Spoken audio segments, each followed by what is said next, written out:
വിദ്യാഭ്യാസ സ്ഥാപനങ്ങൾക്ക് ശരിക്കും ഒരു മതേതര സ്വഭാവമുണ്ട്. ആ മതേതര സ്വഭാവമാണ് ഇപ്പോൾ പലരും കളഞ്ഞു കുളിക്കുന്നത്. പ്രത്യേകിച്ച് കേരളത്തിൽ ഇസ്ലാമിക സംഘടനകളുടെ അല്ലെങ്കിൽ അവരുടെ മതസ്ഥരുടെ സ്കൂളുകൾ ധാരാളമുണ്ട്, വിദ്യാഭ്യാസ സ്ഥാപനങ്ങളുണ്ട്.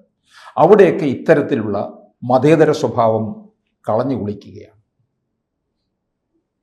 തീർച്ചയായിട്ടും വളരെ നമ്മളെ ഞെട്ടിപ്പിക്കുന്ന ഒരു മനോനിലയാണത് കാണുന്നത്. തൃശ്ശൂരിലെ കടവള്ളൂർ സിറാജുൽ ഉൽ സ്കൂൾ അധ്യാപികയുടെ വാട്സപ്പ് സന്ദേശമാണ് ഇതിന് നിദാനമായിട്ടുള്ളത്. ഇനി ആരെങ്കിലും ഈ ടൂൾ കിറ്റുകൾ ഉപയോഗിച്ചുള്ള മെസ്സേജുകൾ ധാരാളമാണ് ഇപ്പോൾ ഈ വന്ന കാലത്ത്. അതുകൊണ്ട് അവിടുത്തെ ഏതെങ്കിലും ഒരു അധ്യാപിക ഇങ്ങനെ ഒരു നിർദ്ദേശം കൊടുക്കണമെങ്കിൽ അവിടുത്തെ പ്രധാന അധ്യാപികയാണ് മറുപടി പറയേണ്ടത്, ആ പ്രധാന അധ്യാപിക. അപ്പോൾ അങ്ങനെ ഒരു ക്രോസ് ക്വസ്റ്റ്യനിങ് ഇവിടെ നടന്നിട്ടില്ല, ക്രോസ് ചെക്ക് ഇവിടെ നടന്നിട്ടില്ല. എങ്കിലും പറയുകയാണ്, സോഷ്യൽ സ്പേസിൽ ഇത് വന്നതുകൊണ്ട് ഒരു സംശയത്തിൻ്റെ ആനുകൂല്യം നൽകിക്കൊണ്ട് ഇത്തരം ഒരു സന്ദേശം ഈ കേരളത്തിൻ്റെ മതേതര മണ്ണ് എന്ന് അവകാശപ്പെടുന്ന മണ്ണിൽ കൊടുക്കാൻ തയ്യാറാണെന്നുണ്ടെങ്കിൽ അതിനെ പ്രൊട്ടക്റ്റ് ചെയ്യാനായിട്ടുള്ള പ്രബലമായ ഒരു വിഭാഗം അതിൻ്റെ പിന്നിൽ ഉണ്ട് എന്നുള്ള മുഷ്കാണ്. അതാണ് അപകടകരമായിട്ടുള്ളത്. എന്തും പറയാനുള്ള തോന്നിയാസം. അതായത് നമ്മളെല്ലാം പഠിച്ചിട്ടുണ്ട്, വിജയനാഥും പഠിപ്പിച്ചു കാണും, ഓണം എന്ന് പറയുന്നത് നമ്മുടെ ദേശീയ ഉത്സവമാണ്.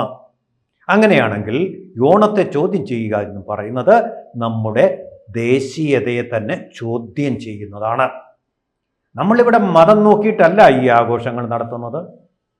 കേസരി ബാലകൃഷ്ണ പിള്ള പറഞ്ഞിട്ടുണ്ട്, അതായത് അസീറിയ മുതൽ പരമ്പരാഗതമായിട്ട് ആഘോഷിച്ചു വന്നിരുന്നതും ആചരിച്ചു വന്നിരുന്നതുമായിട്ട് ഉള്ള ഒന്നാണ്. അങ്ങനെയാണെങ്കിൽ അസീറിയൻ സാമ്രാജ്യം എന്ന് പറയുന്ന നേരത്തെ അറബ് നാടുകളിലും ആചരിച്ചു വന്നിരുന്ന വളരെ പ്രാമാണികവും പ്രാചീനവും ആയിട്ടുള്ളൊരു ആചാരം. അപ്പോൾ ആചാരത്തിൻ്റെ പേരിൽ സ്കൂളിലെ കുട്ടികൾ ഒന്ന് സന്തോഷിക്കട്ടെ എന്നുള്ള ഒരു അവസരം അവർ നഷ്ടപ്പെടുത്തുകയാണ്. എത്രമാത്രമാണ് മതങ്ങൾ നമ്മുടെ വിദ്യാഭ്യാസ കാര്യങ്ങളിൽ കയറി സ്വാധീനം ചെലുത്താൻ തുടങ്ങുന്നത് എന്നുള്ളത് ആശങ്കയും ഞെട്ടലും ഉണ്ടാകുന്നു എന്നുള്ള ഒരു കാര്യമാണ്. ഇവിടെ നോക്കൂ, സ്കൂളിലെ കുട്ടികളോടാണ് പറയുന്നത്, അതിൽ ആരാധനയുണ്ട്, അതുകൊണ്ട് എവിടെയാണ് ആരാധന? സ്കൂളിൽ നമ്മൾ ഇത് ആചരിക്കുമ്പോൾ അല്ലെങ്കിൽ ആഘോഷിക്കുമ്പോൾ അവിടെ സദ്യ കാണും, പിന്നെ അത്തപ്പൂക്കളം കാണും. ഇതിൽ ഏതിലാണ് ഈ പറയുന്ന ആരാധന എന്ന് പറയുന്നുള്ളൂ? ആരാധനയെ നിങ്ങൾ വെറുത്തുകൊള്ളൂ, നിങ്ങളുടെ മതം അങ്ങനെ അനുശാസിക്കുന്നുണ്ടെങ്കിൽ വേണ്ട. അതുകൊണ്ടാണല്ലോ നിങ്ങൾ വിഗ്രഹങ്ങളൊന്നും വയ്ക്കാത്തതും വിളക്ക് കത്തിക്കാതിരിക്കും. നിങ്ങൾക്ക് അതിന് സ്വാതന്ത്ര്യമുണ്ട്. പക്ഷേ വിളക്ക് കത്തിക്കണമെന്ന് വിചാരിക്കുന്നവർക്ക് ഇന്ത്യൻ സംസ്കാരത്തിൻ്റെ ഭാഗമായിട്ടുള്ള ഈ വിളക്ക് കത്തിക്കൽ പാടില്ല എന്ന് വിധിക്കാൻ നിങ്ങൾ ആരാണ്? അല്ല, കുട്ടികളുടെ അടുക്കലേക്ക് പോയിരിക്കുന്ന സന്ദേശം എന്ന് പറയുന്നത് ഈ ഓണമെന്ന് പറയുന്നത് മറ്റ് മതസ്ഥരുടെ ആഘോഷമാണ് എന്നാണ്. അപ്പോൾ വിഷമാണ് ആ ടീച്ചർ കുട്ടികൾക്ക് കുത്തിവെച്ച് കൊടുക്കുന്നത്. മറ്റൊന്ന് വേറിട്ടൊന്നായിട്ട് ആ മതേതരത്വ സ്വഭാവത്തിനെ, അതിൻ്റെ വസ്ത്രത്തെ ഊരി കളയുകയാണ്. ഒരു തരം പീഡനമാണിത്, ഇതൊരു മൊളസ്റ്റേഷനാണ്, ഇതൊരു തരം വസ്ത്രാക്ഷേപമാണ് നടത്തിയിരിക്കുന്നത്. ടീച്ചർ പ്രധാന അധ്യാപികയാണ് പറഞ്ഞിരിക്കുന്നത്. ഇത് അവരെ ഈ സ്കൂളിനെ അപമാനിക്കാൻ വേണ്ടി ആരെങ്കിലും കൊടുത്താണെങ്കിൽ അവർ കേസ് കൊടുക്കണം. ഈ ഭരണഘടനാ ഉത്തരവാദിത്തങ്ങളിലേക്ക് കയറുമ്പോൾ സത്യപ്രതിജ്ഞ ചെയ്യുന്നത് പോലെ തന്നെയാണ് അധ്യാപക വൃത്തി കഴിയുമ്പോൾ അവർ ഈ വക കാര്യങ്ങളെല്ലാം ഒരു സത്യപ്രതിജ്ഞയ്ക്ക് തുല്യമായിട്ട് കണക്കിലെടുത്തുകൊണ്ട് ഇതനുസരിക്കണമെന്നാണ്. കാരണം ഈ മതേതര സ്വഭാവം കുട്ടികളിൽ കൊടുക്കണം. ഒരു മതത്തിനെയും ഇകഴ്ത്തിക്കെട്ടുകയോ ഒന്നും ചെയ്യാൻ പാടില്ല. എല്ലാവരും തുല്യരാണ്. ഒരു ക്ലാസ് റൂമിൽ 40 കുട്ടികളുണ്ടെങ്കിൽ അത് പല വിഭാഗത്തിൽ നിന്ന് വരുന്ന കുട്ടികളായിരിക്കും. അവർക്കെല്ലാവർക്കും അവരോടെല്ലാം സമഭാവനയോടെ പെരുമാറുക, അത് ഏറ്റവും പ്രധാനപ്പെട്ട കാര്യമാണ്. അത് വിജയനാഥൻ ഞാനൊന്ന് പറഞ്ഞോട്ടെ. സംസ്ഥാന തലത്തിൽ ആഘോഷിക്കപ്പെടുന്ന കേന്ദ്ര ഗവൺമെൻറ് അല്ല, സംസ്ഥാന ഗവൺമെൻറ്, LDF സർക്കാർ ഭരിക്കുന്ന കേന്ദ്ര ഗവൺമെൻറ് മുസ്ലിങ്ങളെ ഒപ്പം ചേർത്ത് നിർത്തുന്നു എന്ന് അവരും ഗവൺമെൻറ്റും വിശ്വസിക്കുന്ന സംസ്ഥാന ഗവൺമെൻറ് ഔദ്യോഗികമായിട്ട് ആഘോഷിക്കുന്ന ചടങ്ങാണിത്. ടൂറിസം. അതെ, ഓണാഘോഷം യാത്ര എന്ന് പറയുന്നത് ഗവർണറെ എല്ലാം ഉൾപ്പെടുത്തിക്കൊണ്ടാണ് നടത്താറുള്ളത്.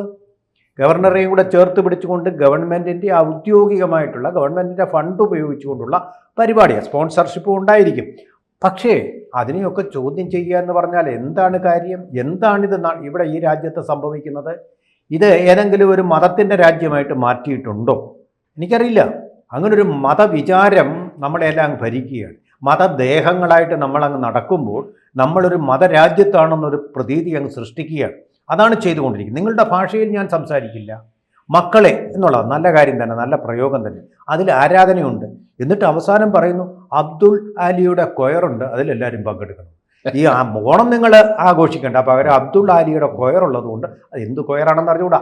അങ്ങനെയാണെങ്കിൽ അറംഗസേബിനെ പോലുള്ള ആൾക്കാർ മതവിശ്വാസികളായിരുന്നു. അവർ സംഗീതത്തിനും നൃത്തത്തിനുമെതിരായിരുന്നു. ഇപ്പോൾ വന്ന് വിദ്യാഭ്യാസത്തിനെതിരാണ്.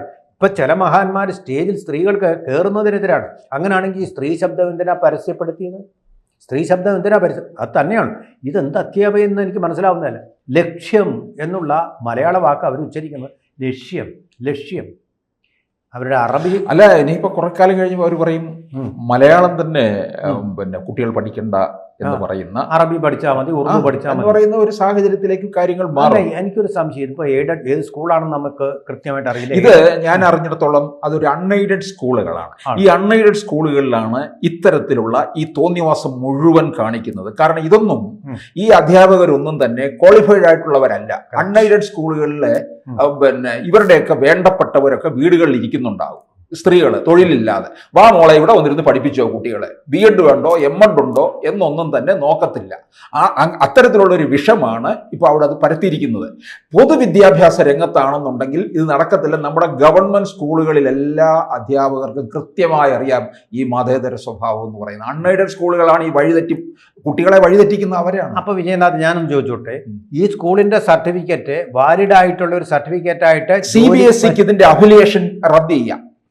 ചെയ്യാം. പക്ഷേ ഇപ്പോൾ ഈ സ്കൂളിൽ നിന്നുള്ള കുട്ടികൾ CBSE സർട്ടിഫിക്കറ്റുമായിട്ട് പോയിട്ട് ഗവൺമെന്റ് ജോലിയായാലും കേന്ദ്ര ഗവൺമെന്റ് ജോലിയായാലും അതിലൊക്കെ പോകുന്നുണ്ടല്ലോ.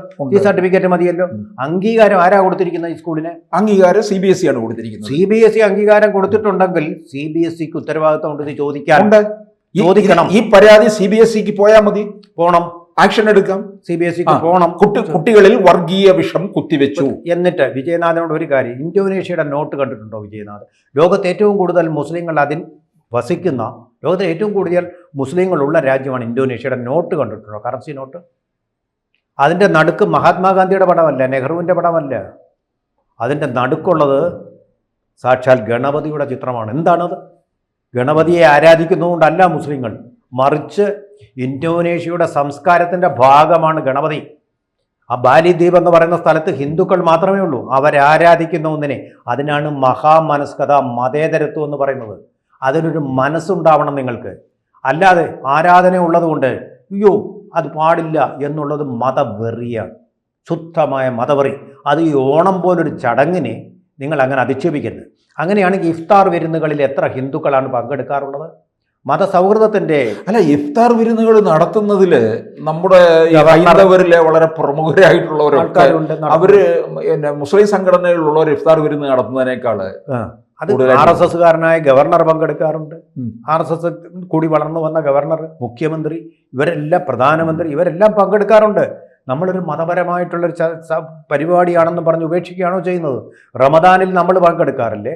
ക്രിസ്മസിൽ നമ്മൾ പങ്കെടുക്കാറില്ലേ? അതാണ് നമ്മുടെ മതേതരത്വം എന്ന് പറയുന്നത്. ഇത് അവരുടെ ആഘോഷം, ഞങ്ങളുടെ ആഘോഷം. ഇത് അവരുടെ വസ്ത്രം, ഞങ്ങളുടെ വസ്ത്രം. ഇത് ഞങ്ങളുടെ ഭാഷ, അവരുടെ ഭാഷ എന്നുള്ള വേർതിരിവുണ്ടാക്കുന്നതാണ്.